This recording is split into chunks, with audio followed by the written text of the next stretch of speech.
I say, what? Oh, this is Brian. Call me the light and the sound of those sirens, Gardner, coming to you from the Devil's Hole, aka the subterranean studio of the new Ramble on Towers in scenic Hespeler, Ontario. And you are listening to Ramble on Radio, episode number 143 on the, Ramble on Radio is the only Led Zeppelin podcast on this or any other known internets. Be sure to go to rambleonradio.com for all your Led Zeppelin news, reviews, and any links I might mention during the show. You can subscribe to Ramble on Radio through iTunes and Google Play. If you go to Google Play, you go to Apple, you go to iTunes, you go to Google Play. Don't forget, leave a review. Even if you're there picking up Death Wish 2 soundtrack or whatever, the latest T Swift album. Stop by Ramble on Radio, leave a review. It helps Google's algorithms to recognize the podcast is out there. It helps. Basically, the more reviews, the more popular they see it as being. Therefore, the higher it shows up in their rankings. So if somebody searches Led Zeppelin, it shows up higher in their rankings than if nobody reviews it. So feel free to leave a review. I don't scan the reviews and pay really super close attention to them. They're for other people, not for me, really. I have looked at them once or twice. And thank you for those who do. But no, don't worry about offending me if you don't like it. Bad reviews is as good as a good review in this case. It's also available on the Podbean. And Podbean have their own app, so you can stream it. And I am Brian Dammit. Podbean has their own mobile streaming app. Yes, I already said that. You can listen on the Stitcher Radio. And don't forget to check out Ramble on Radio on YouTube. Stitcher Radio also has a streaming app. And you can stream. You can, in your car, listen in your car, streaming. And finally, Ramble on Radio is on Facebook and at Ramble on Blog on Twitter. And be sure to follow me on Twitter or Facebook. I do most of my communicating with you, the listeners, through Facebook, just for some reason. I'm not sure what it is. Okay, let's get this one out of the way. Since I've never done this before, but it's on YouTube. I got the camera rolling. It's kind of meaningless to you audio people, I guess. I always have a drink while I'm doing this. I usually have a drink, often coffee, often water even. Sometimes there's a period when it was Fulkerson's Red Zeppelin wine. I had a few bottles of that we went through as doing the podcast. Sometimes it's a beer. Got a beer going tonight, but I also have a glass of whiskey. It's been 38 years since John Bonham passed. So I'm just going to, it's a toast. It's may he rest in peace, John Bonham, and I'm going to have a drink. Here we go. Frank Sinatra style toast. Ice in the Irish whiskey and all that. All right, so the intro was Robert Plant and the Sensational Space Shifters doing Good Times, Bad Times. That's a bit of a big deal. He's been doing it the last 4 or 5 shows. I think on Sunday night he actually encored it, and he's been starting his shows with it. I think he encored it on Sunday night. I think I read that. I did not, before I started the podcast, check what he was doing, what he did recently. I know for a couple of shows he did it. Most people felt it was a bit of a tribute to the 50 years since Led Zeppelin. And then there was a contemporaneous radio clip of John Bonham's passing. For those who don't know that big word, it just means of its time. Contemporaneous. I've known the word for years. I've never had a chance to use it, so I wanted to use it. And that was from September 1980 and the passing of John Bonham. It was kind of the next day, or it was actually, there's a whole radio show, but 20-minute YouTube clip. I got that off. And it was really, they had just announced it. So it was the day of that sort of thing. So John Bonham, rest in peace, 37 years ago. On this very week, is it this very day? Yeah, this very day, actually. That takes us to In History on the 20th and 21st of September, 1983. Were the 2 Arms concerts. We're going to be covering the Arms concerts in fair detail tonight. And actually, the second night wasn't an Arms concert. It was a Princess Trust concert. And I'm having a hard time finding information on the second night. I'm going to be talking about the first night, which is the big deal anyway. I'm not even sure Jimmy Page played the second night. But it was the Prince's Trust, not the... I have it written down here somewhere. The ARMS stands for Action for Research in Multiple Sclerosis. And we will get into the details. I have, if you're on YouTube, you can see I have the pages and pages and pages of 8 pages of notes on that. All right, the 24th of September, yesterday, 1984. So 29 years ago. The Honey Drippers Volume 1 was released. Hard to believe 29 years. Mine's hard to believe it wasn't always the case. Also on this day in 1980, rather notoriously, I guess, the band began rehearsals for their 1980 North American tour. Rehearsals never took place because John Bonham got far too intoxicated. I'm just making sure my sound's good here. John Bonham got far too into the vodka. Drank about, by the sounds of it, about a bottle and a half of vodka. And that'd be a large bottle and a half.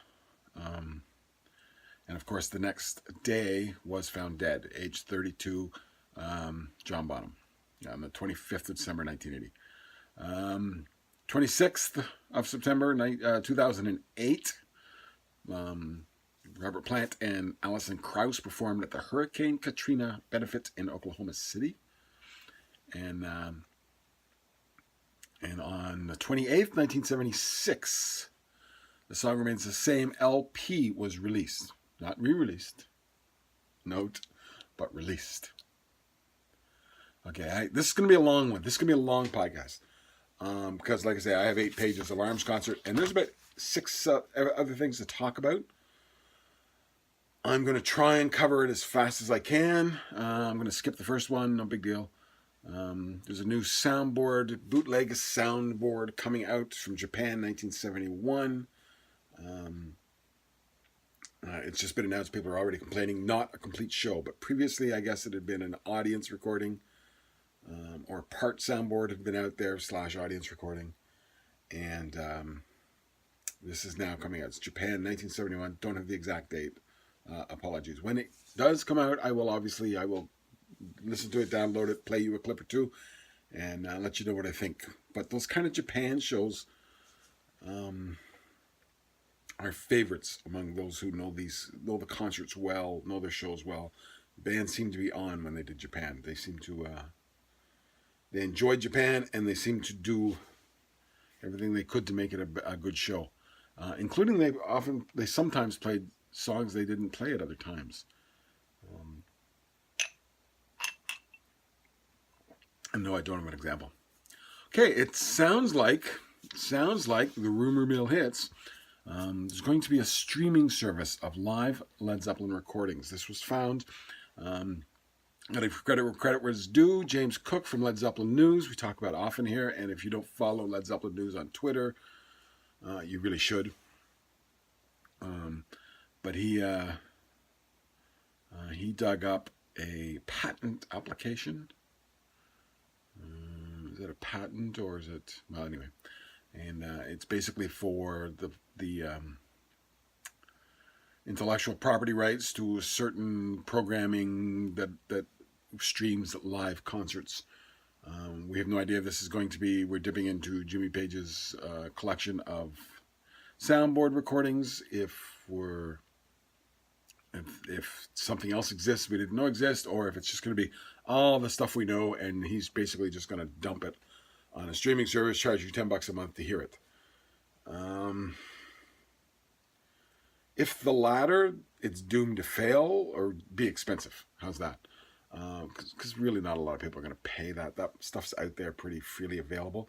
But by making it available themselves, by releasing it in some capacity or another, it doesn't matter if they get a lot of. What they do is they take claim on the copyright, and they have to do that before the 50th year of the recording.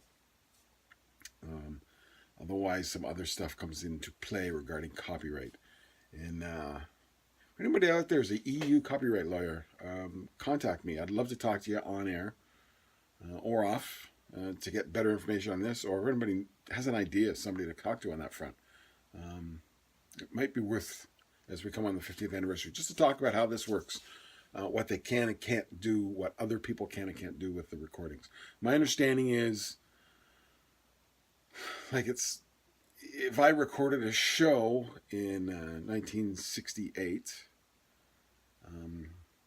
it would indicate A, that I was a remarkable child because I was only 5, but and I wasn't, for the record. But I would, technically, I can't release and sell that because they own the rights to the music, but I would own the rights to that particular recording of the performance. So they can't just release it and dump it out there and sell it. But by getting this stuff out there now, they would claim ownership or something like that. It gets complicated. I'm not sure. I'm not sure how much right somebody who records a concert has to it if the artist decides they want it, or how much right the artist has to a recording somebody else doesn't want them to have ownership of. All right, new book coming out. I got copy right here. This will be released in November, is my understanding. It's called Peter Grant, Led Zeppelin, and Beyond: The Story of Rock's Greatest Manager. Bring it on home. If you're on YouTube, there's the backwards image, apparently. Don't know why that is backwards on there. Okay, well, there you go. It is written by Mark Blake. It is official. Mark Blake wrote a book on Pink Floyd called Comfortably Numb, by the way. It is an official biography of Peter Grant, which means it has his family's approval. His family has released various notes, letters, etc., to Mark Blake, and I am this far into it. What's that? 65 pages. Basically, I'm at Led Zeppelin. The Yardbirds have split up. Jimmy Page has found his boys. They have not entered the studio yet, so we're right at the founding of Led Zeppelin. So far, so good. Quite enjoyable. Somebody asked me, I posted a picture of it on Facebook. Somebody asked me how it compared to the other Peter Grant book that's out there. That would be this one, by the way. The Man Who Led Zeppelin by Chris Welch, who's a well-known English. You can see I have all sorts of, if you're on YouTube, I have bookmarked so much stuff on this book, this copy of this book. But I couldn't tell you how it compares because I don't remember much about this one. Other than I don't think I ever finished it. But that doesn't necessarily indicate the book's no good. It may indicate it's the 6th Led Zeppelin book I read that month and I just was done. It happens. But that is so. I got a copy from the publishers, so they were very helpful. Big kudos to, I don't know my glasses. It's not going to help when I'm doing my glasses.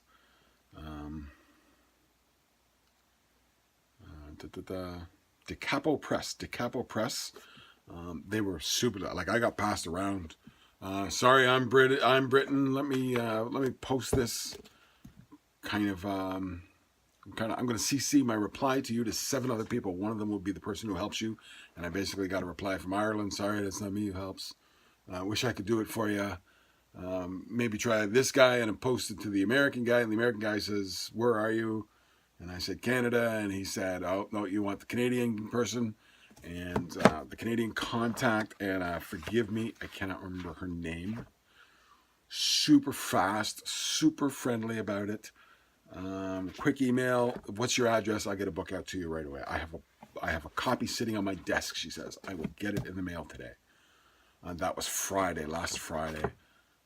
I sent back saying, I appreciate that, but I also understand there's an expense in sending it out. If you want to just give me a PDF, I can work with that. However, I get that PDFs or electronic copies are risky. She replied back, well, here's a PDF, get yourself started on it, but yeah, here's the books in the courier box, and it should be there Monday. Sure enough, Monday at lunchtime, the book shows up. So they were fabulous. I've complained before, sometimes, these you get into getting these books and it's awful unhelpful. Some people are very helpful. This is maybe the best experience I've had Right up there with Joe Bonham's people when I wanted Black Country Communion stuff, the CDs and whatnot. So anyway, I'm partway through. I'm enjoying the book, and you'll get a full review in the next, certainly before it's out. And there's I'm going to guess a good chance I can have Mark Blake on the program. That's kind of why I was telling the story. Really cooperative, really helpful. They said it should be no problem getting Mark Blake on the program. Let's hope that is so. Next week, next Thursday, I'm interviewing Dave Lewis about his book. Probably will be a podcast next weekend. Won't be one. This is what, Wednesday? This is Tuesday. This will be going out Wednesday morning. So it'll probably be like Friday or Saturday next week, the next podcast, because I'm interviewing Dave Lewis on the Thursday. Unless 10 things happen, and I decide on Tuesday or Wednesday night to roll a podcast. But I really don't expect that to happen. On Sunday, this past Sunday, there was a tribute concert to John Bonham in Redditch, his hometown. They have the statue. They released a statue. It was kind of a big, I think maybe an unofficial unveiling of the statue, and they did a concert, and Deborah Bonham showed up and played a set of John Bonham's favorite songs. Not his best love songs, not his best songs, but his favorite, the stuff he listened to. And I'm putting if you're on YouTube, you're watching me take the headphones on and off. I've gotten used to having them on with the headset. And why do I not have the headset on today? You want to know? The brand new headset, well, brand new, I bought it last Christmas. The program, I updated the program this morning that I use, Hindenburg, and now it's crashing every time I turn on the headset. Plug in the headset, press record, crash. Doesn't seem to be a problem with the microphone, the snowball microphone and headphones, but it is a problem with the headset. So I don't know what's happening there. All right, let's get straight to the ARMS concert information.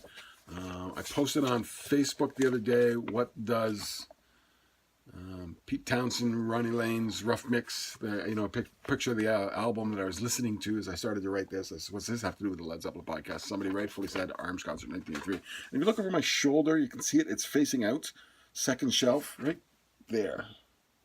And if you're on YouTube, you can see that's the album cover, Ronnie Laine. Anyway, that's what I was listening to as I started to write this. Wrote the rest of it. Did a lot of research the last 2 days and wrote the rest of it at the car dealership today while I waited for my car to get serviced. All right, done with that liquid tribute to John Bonham. Now we're into the beer.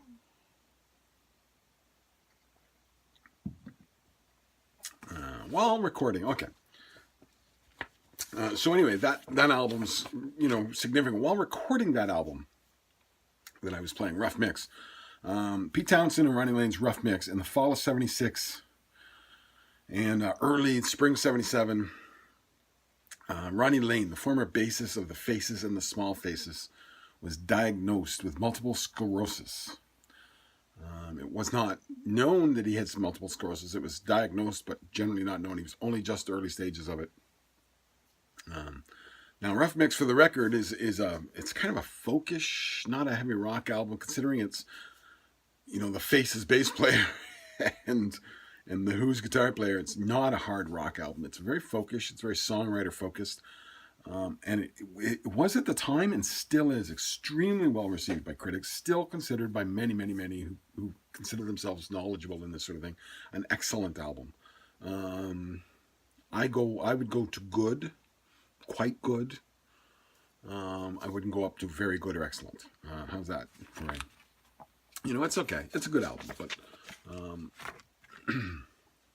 but it is, neither of them are great singers, and that may be part of the deal. Anyway, after the release of the album, Laine continued touring, recording, released an album called See Me in 1979. In 1984, Ronnie Laine moved to Texas. The reason being the climate was actually better for his health, for his condition.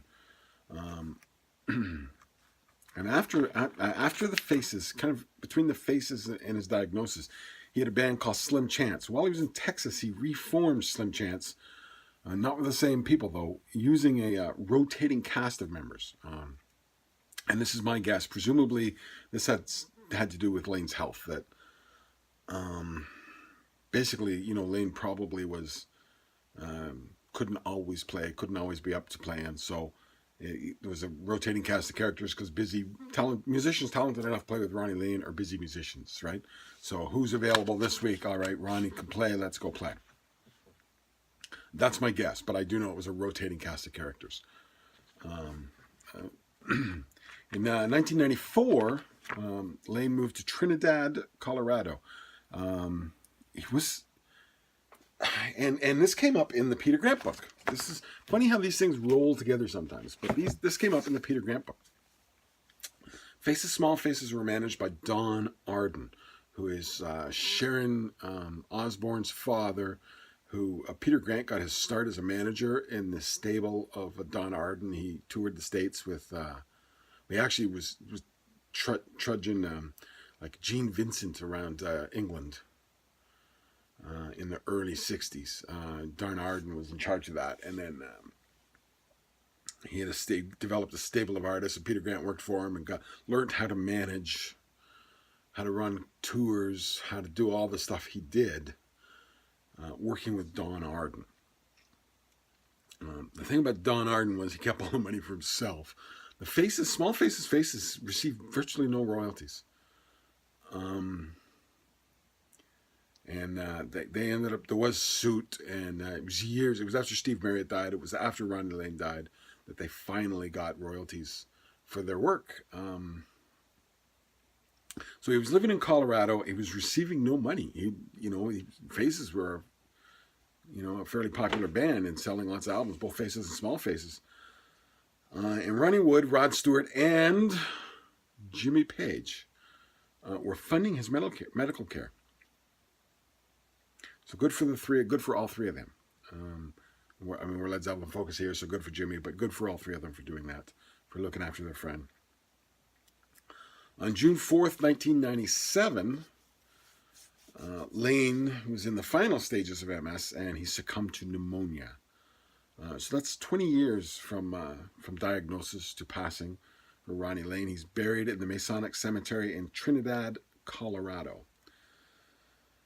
In 1972, we're going to jump around. We're jumping up and down here, and we'll get to where we're getting.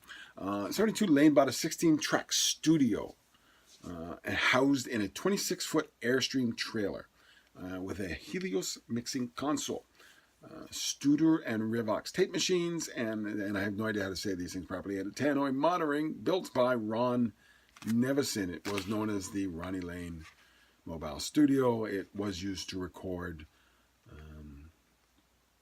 physical graffiti at the big mansion he plays. That was the Ronnie Laine. That's why Ron Nevison engineered that album.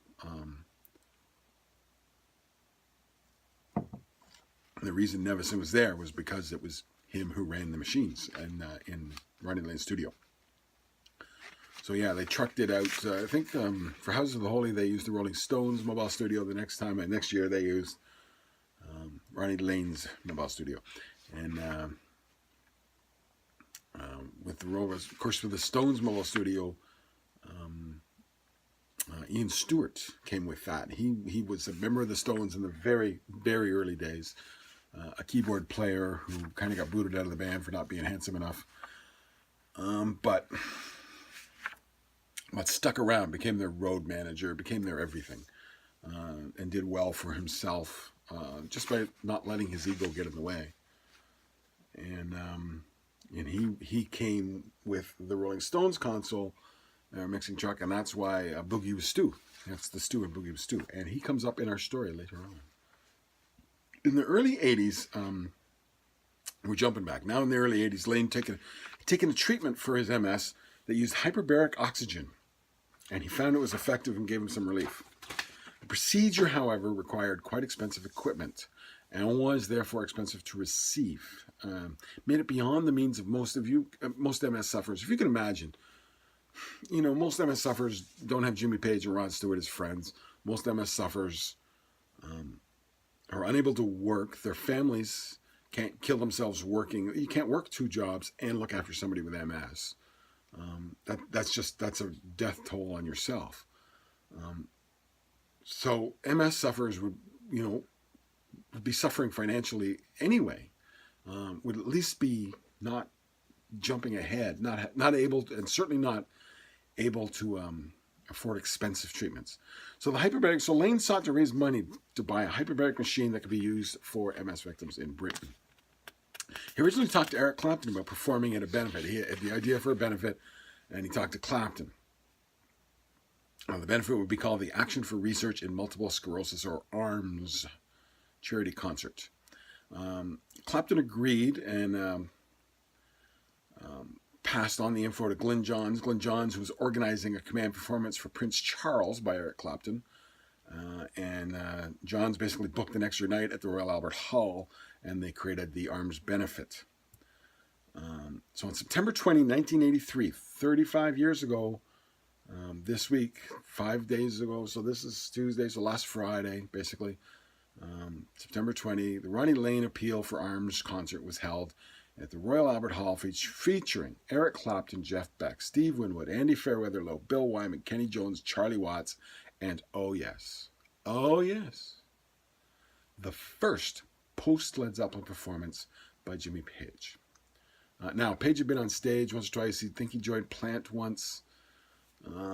He'd been previously, and matter of fact, what kind of got the ball rolling on all this was he had been at he played with Clapton one time, might have played with Beck one time. There was a few prior to this, a few step on stage but not real performances, not a Jimmy Page performance.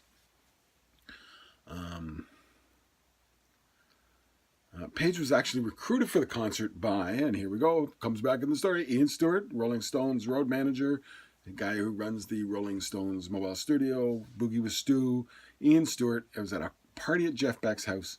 Reportedly, there had been a Yardbirds reunion a couple of years earlier. The Yardbirds had approached Clapton and Beck, both of whom declined to attend. But Page was a little put out that they never approached him. And Stu was at this party at Jeff Beck's house talking about, now, Page hadn't been out playing, so people may well have thought, oh, Jimmy can't play, As a real weird side note, same sort of story goes on with Phil Lynott of Thin Lizzy and the Live Aid concert. And Bob Geldof was a good friend, and as a matter of fact, the Boomtown Rats had been pushed and promoted and helped a lot by Phil Lynott. And he was never asked for the very specific reason that they didn't think he would be up to it, and they didn't want to embarrass him by asking him. And he was extremely put out, extremely hurt, and there are those who think it led to his death. So just a side note, but that's kind of what you get into drug and alcohol issues to the level that these guys sometimes do, to the level which Page was at this time, to the level of Phil Lynott was in 1985. And, people don't think of you for stuff because you're not reliable, but also because, they don't want to embarrass you by asking, right? So anyway, Page was never asked to do the Yardbirds. They were talking about the concert, the ARMS concert at this party at Beck's house, and Page approached Stewart and said, nobody ever asks me to play. Why does nobody say? And Stewart said, really? You want to play? Come right this way. Let's talk. And it was set up that night. And now this is a part that was September 20. September 21st was another concert. It was not an ARMS concert. It was the Princess Trust concert. This was the Clapton performance, Princess Trust. I'm having a hard time getting the information is, everybody talks about the first one. Nothing much talks about the second one. I really couldn't get whether basically the second night was a repeat of the first one or not. Whether Page played the second night, I don't know. Whether all the same people played the second night, I don't know.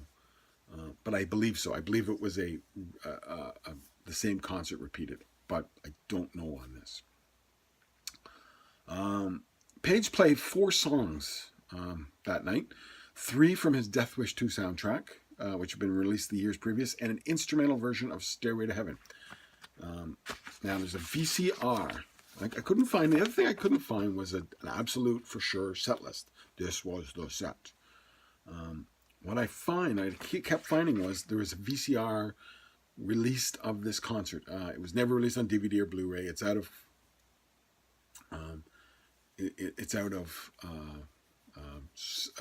circulation.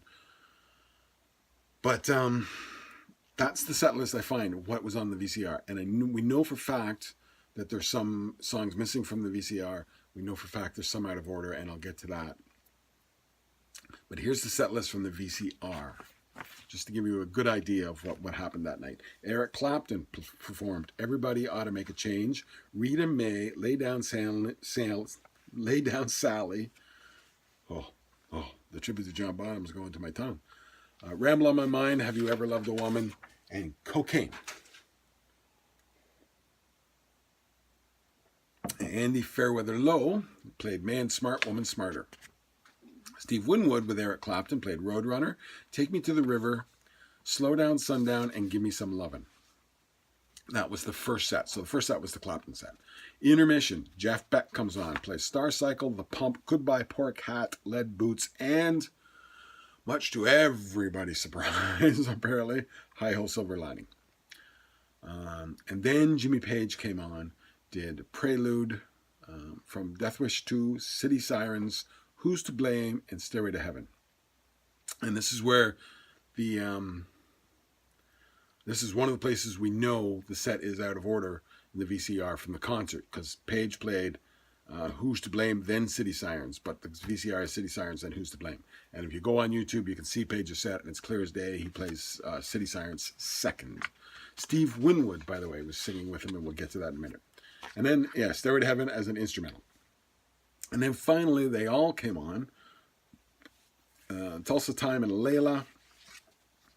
And then Ronnie Laine came on to sing Goodnight Irene. The complete show lasted just under 3 hours, included as well as above Wonderful Tonight, Hound Dog, Best That I Can, Wee Wee Baby, and Bomber's Moon.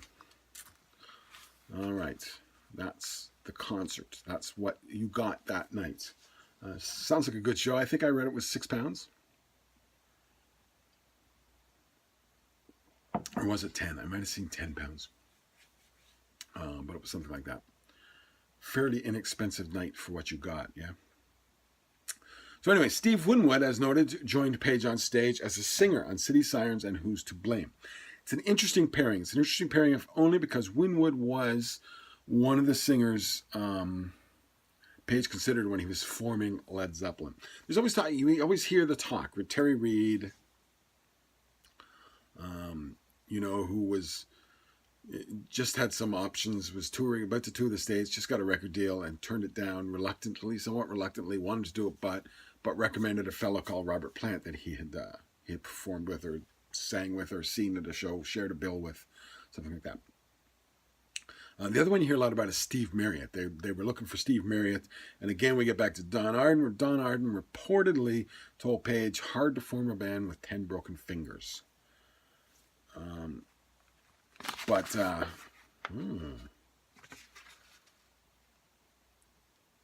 I got something out of order here. But, it's where, so Winwood was one of the people originally considered. Also interesting that Winwood couldn't do the American shows.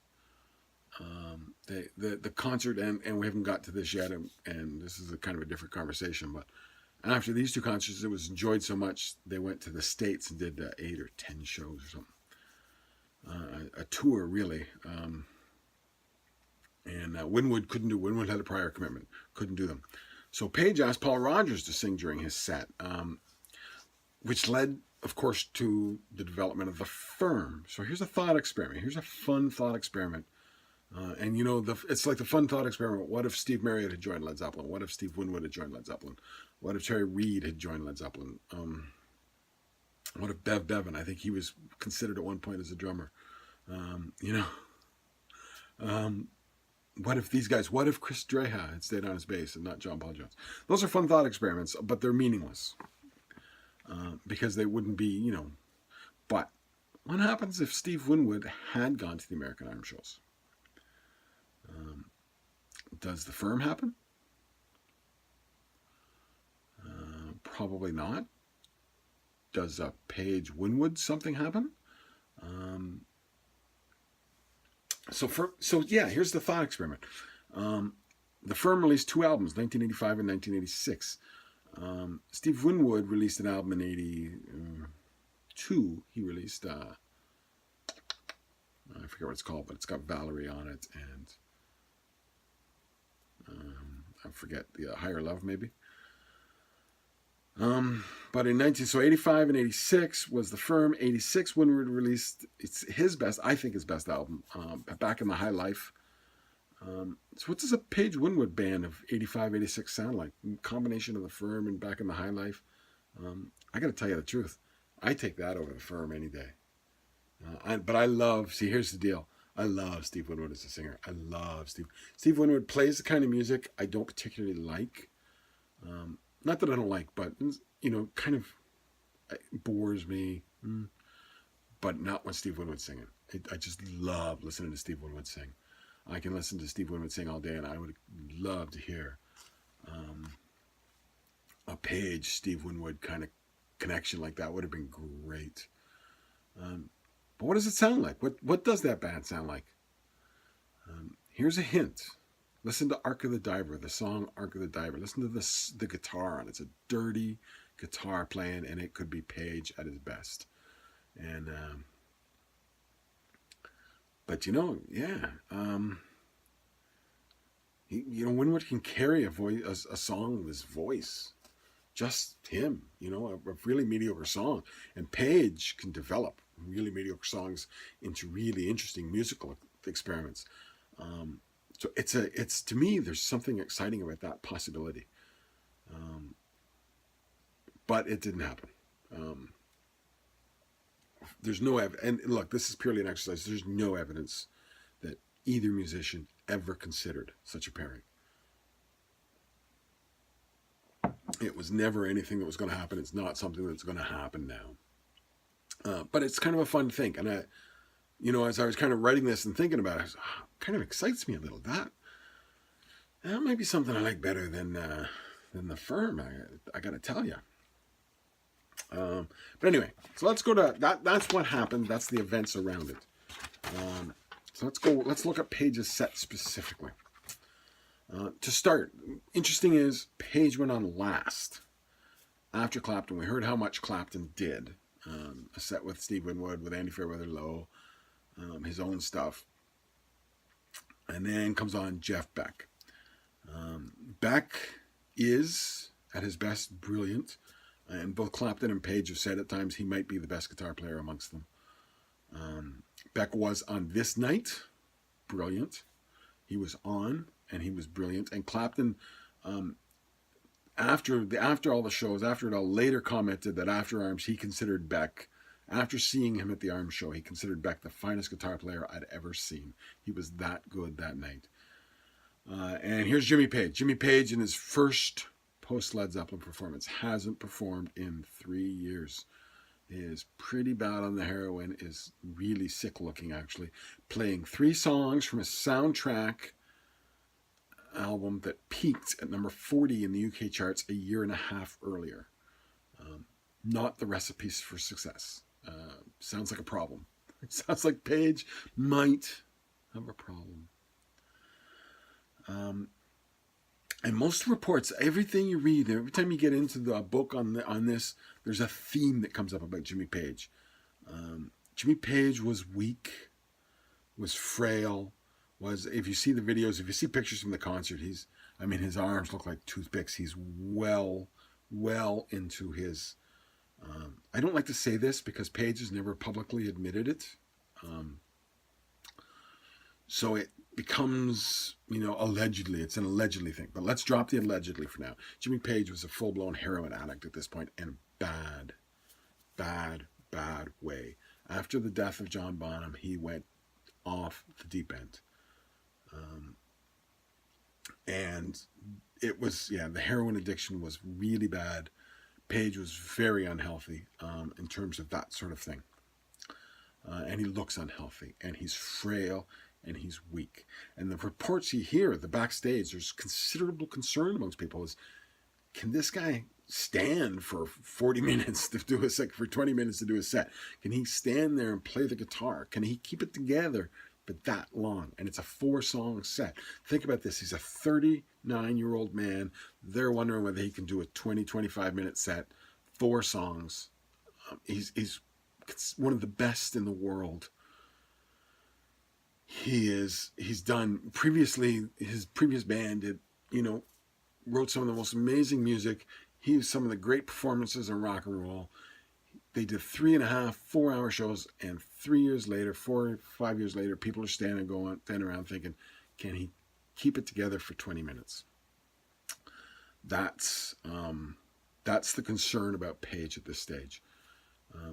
And he has to go on stage after Jeff Beck.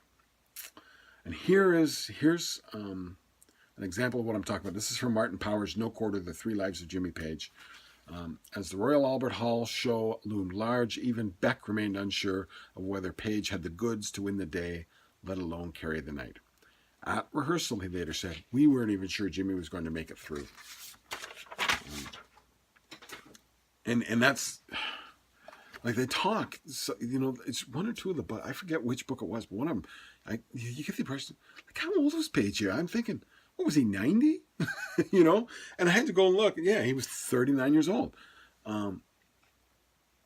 He's not the one. This is a concert for MS. He's not the guy with MS, right? The guy from MS is coming on later. In other words, he's a 39-year-old man with extremely highly accomplished. And it's all about the drugs. And by the way, he's going to kick the drugs in the next few months, and we'll touch on that. But this concert really, this is why, one of the reasons I'm spending a lot of time in this concert. This concert's important for this reason, if for no other reason. It seems as it was the catalyst to get Jimmy Page off the drugs. Although it's purely speculative. Again, Page has never really addressed his drug issues publicly, but he has said to friends and whatnot through the years that was really the thing that got him going again. Anyway, Page hit the stage with bassist Fernando Saunders from Jeff Beck's group, keyboardist Chris Stainton from Eric Clapton's, percussionist, Elton John's percussionist, amongst others, Ray Cooper, and guitarist Andy Fairweather Lowe. He entered the stage, and Simon Kirk. Is it Simon Kirk played drums? It comes up later. Page entered the stage with a cigarette. Now, we talk about the frail weight. Could Page do it? This is a description, right? Page entered the stage with a cigarette dangling from his lips. He was frighteningly thin. His hair was uncombed. Page was always fussed about his looks, but his hair was uncombed. The audience, however, gave a loud, enthusiastic cheer. And when you watch the videos, Page seems genuinely kind of startled by it. And again, here's Martin Power. Few present would have placed a $5 on him getting through the first song intact, let alone completing a full set. Surrounded by an armed guard of the finest session musicians in the UK, Page could at least lean on a seasoned rock orchestra to cover his tracks should things get a little hairy. And for a moment at least, it looked as if it might.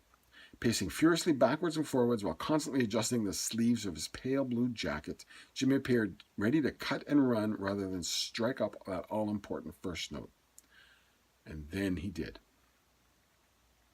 And I'm going to let Jeff Beck finish this kind of thought. This is what Beck said later. Same old Jimmy, hovering on the brink of disaster, then bloody magic.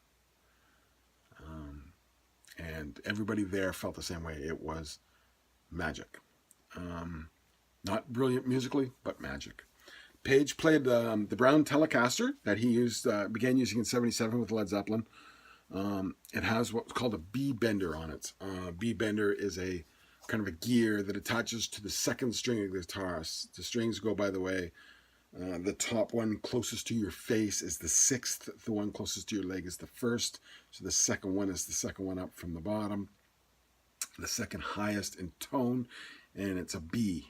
It's in standard tuning, that is tuned to a B. And the B bender is kind of like a gearing system that attaches, in this case, they do different ways, but in this case it attaches to the strap button on the Telecaster. The neck side strap button, by the way. And by pushing down, so pulling down on the guitar, you raise the tone by, it's either a half tone or a full tone. So it goes either to a C or a C sharp. I'm not sure which. And talking to Paul Hammond, he has one of these, by the way. They're fussy. They need to be adjusted all the time and stuff. They're fussy and annoying, apparently, but fun to play. So that's the guitar he used on All My Love, those little boom, boom, boom, boom, you know, just before the solo, just before the instrumental breaks, coming out of the solo. Those are little B-bender licks, as well as he uses it on Hot Dog, and he uses it on the live versions of I do have it written down here, 10 Years Gone, from 77 and Nebworth and whatnot. So he opened with Prelude, which is Page's modern take on Frédéric Chopin's Prelude No. 4 in E minor, Opus 28. Now, where Chopin's is a piano piece, Page uses the B-bender to move the melody around in it's a unique and interesting way, and it's a little rough in this first show. If you go on YouTube and you can find Page's set from this night, and it's worth doing. It's rough set, and this particular song is rough. And then go find another version. He was playing it later on in the Arms tours. I believe he played it during the Outrider tour, and it's brilliant. It's absolutely brilliant. A little rougher on this night, but it really smooths out over time. And it's a really nice little melody. Yeah, it's worth looking up. After Prelude, Steve Winwood joins Page on stage for Who's to Blame, followed by City Sirens. And again, the note, this is backwards from the VCR track listing. And to me, those two songs, especially City Sirens, the highlight of the set. I love, as noted, I love Winwood's voice. And Page is kind of settled in comfortably. He's rocking here. These are rock songs. He's hitting some licks. He's hitting some chop. He's putting some chops in between the vocal lines.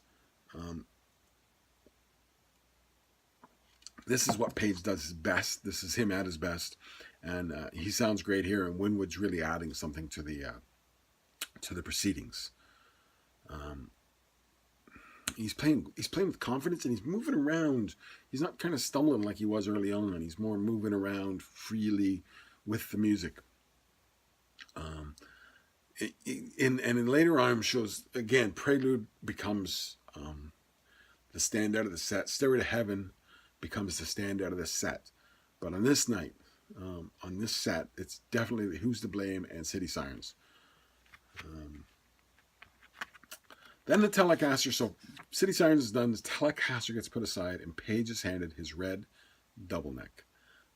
And what's coming? We all know what's coming. An instrumental version of Stairway to Heaven. It's not good. It's not awful. Like, it's not, don't get me wrong, but it's too quick at first. He comes in, he starts too fast. Parts start to get cut. Drummer Simon Phillips was the drummer, by the way, and he blows his intro. He starts, they have the guitar break, and then they have, they sing the line guitar break, or musical break.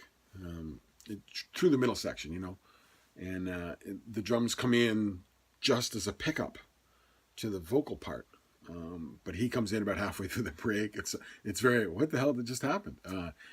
And in Phillips' defense, he talks about it himself, and he says, yeah, he was asked to do, during sound check, he was asked if he'd do the sets.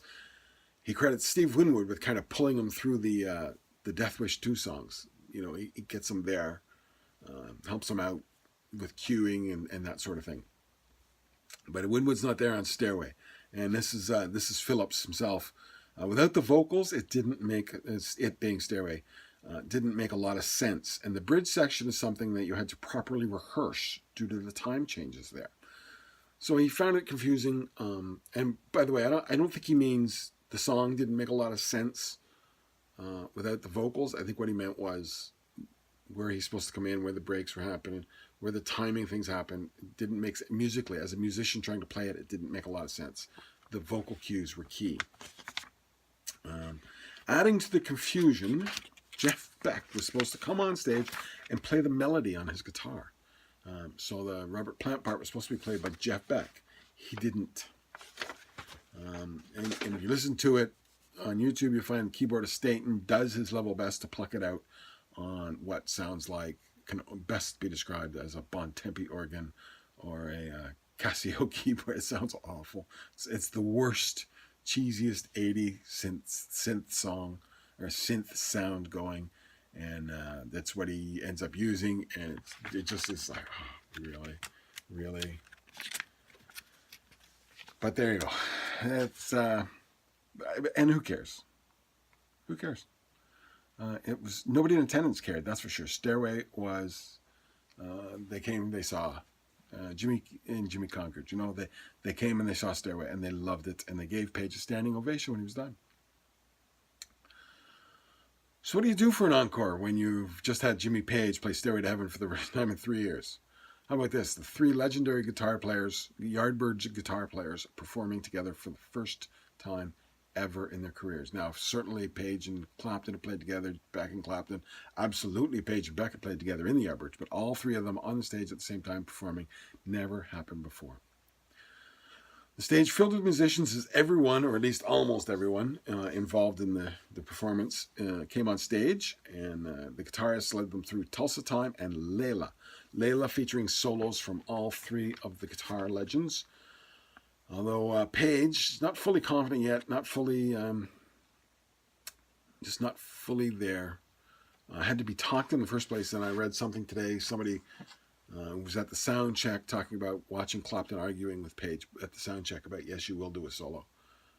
Not being a prick, but being a leader and saying, no, you're taking a solo. We're all doing one. And talking him into it, really. But at the end of the day, he kind of did a fairly timid solo.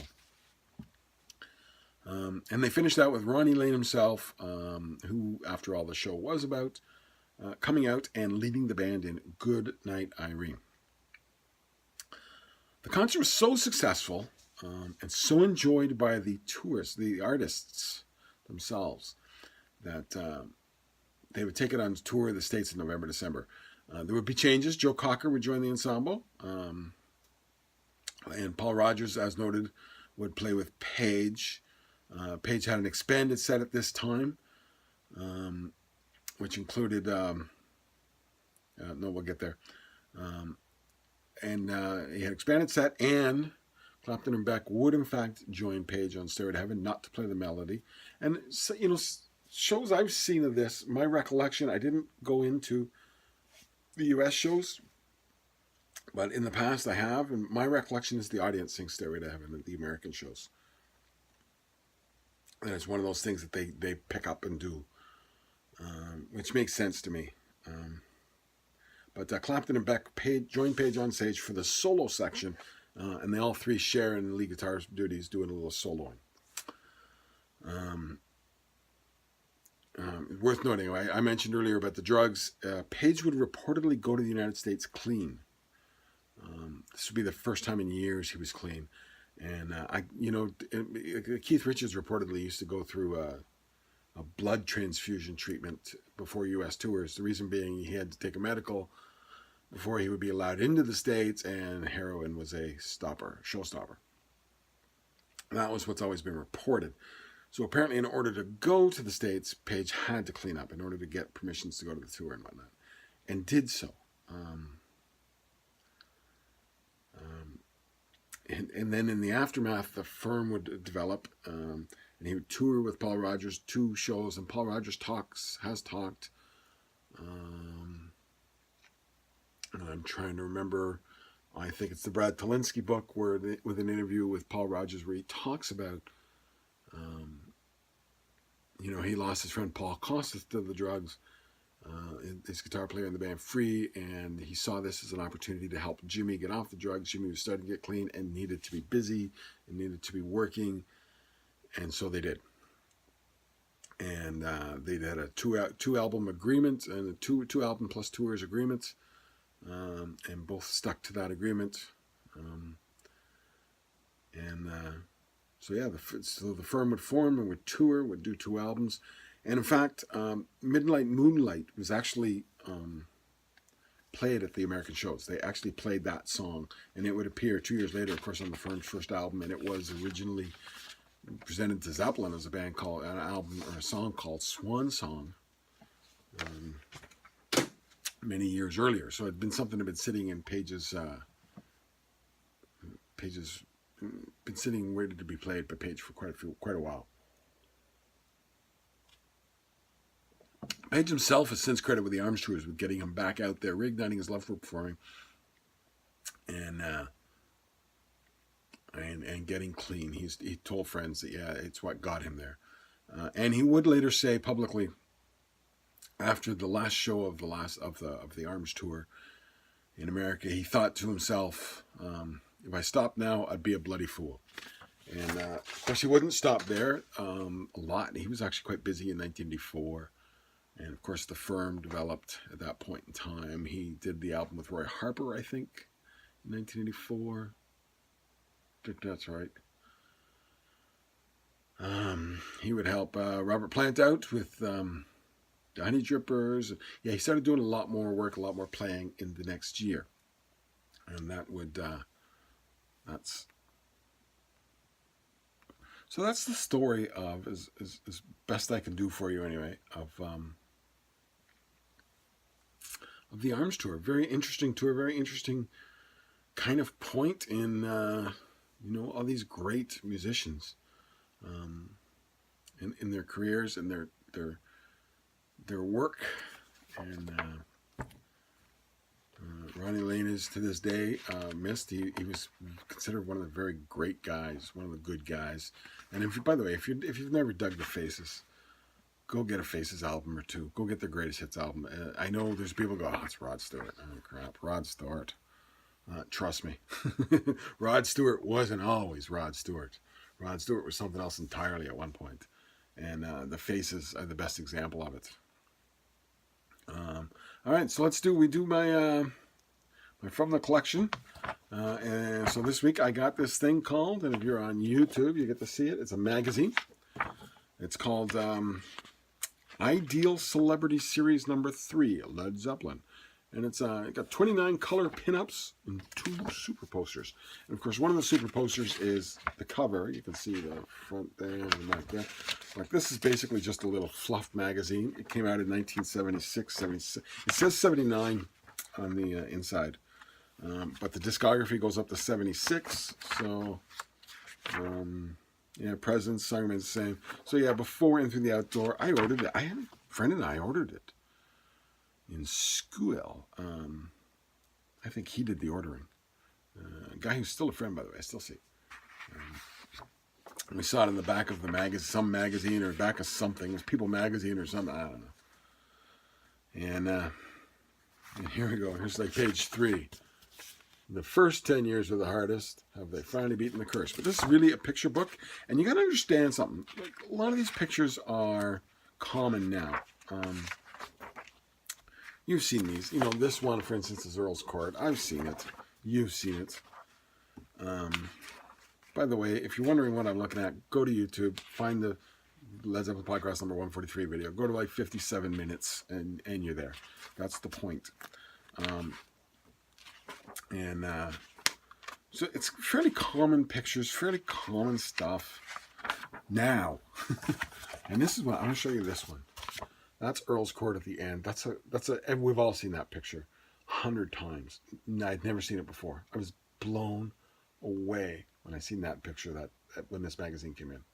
So it gives you an idea of all these pictures were brand new to us. This was a phenomenal magazine at the time. But yeah, and so I still have it. And actually, I didn't think I still have it. And I was pulling out some stuff last night, kind of the last box of putting together the last touches on my Zeppelin shelf. Last night I was missing a couple of books, and I went and digging for them, and I found this in the pile. And I thought, crap, I didn't even know I still had that. So there you go. I decided that right away. I decided that's my From the Collection piece for this week. And so there it is. Ideals Celebrity Series Number 3, Led Zeppelin. Zepp's complete 10-year history. It's basically a picture magazine. Has the best concert picks ever, it says, by the way. And that is it. Yeah, we got it in an hour. I'm pretty pleased with that, actually. But I'm going to kill you on the outro. I did a fairly long intro, as you will recall. Maybe an hour ago, you'll remember it. And the outro, but I'm going to hit you with a couple of things. This is going to be Jimmy Page and Steve Winwood, September 20, 1983, 35 years ago, last Friday, performing City Sirens. Told you it was good, so I wanted you to hear it. And finally, just as a nice tribute, we paid our tribute to John Bonham coming in. On the way out, let's pay the tribute to Ronnie Laine, who died in 1987 of multiple sclerosis, but got Jimmy Page out of the mansion, onto the stage for the performance at his Arms concert. So here he is at the end of the concert singing Goodnight Irene. And that'll be it for Ramble on Radio, episode 143. Check rambleonradio.com for notes on this week's podcast, Led Zeppelin news, reviews, and any links I mentioned in today's podcast. Follow Ramble on Radio on Facebook and at Ramble on Blog on Twitter. You can subscribe to Ramble on Radio through iTunes and Google Play. Don't forget to leave a review. It helps them with their algorithms. The algorithms help people find the podcasts. And listen on Stitcher Radio. Download it from Iron Diamond and Podbean, both of which have apps so you can stream. And check it out at Ramble on Radio on YouTube, where you can watch this. Sans the intro and outro. And thanks for listening to Ramble on Radio, episode 143.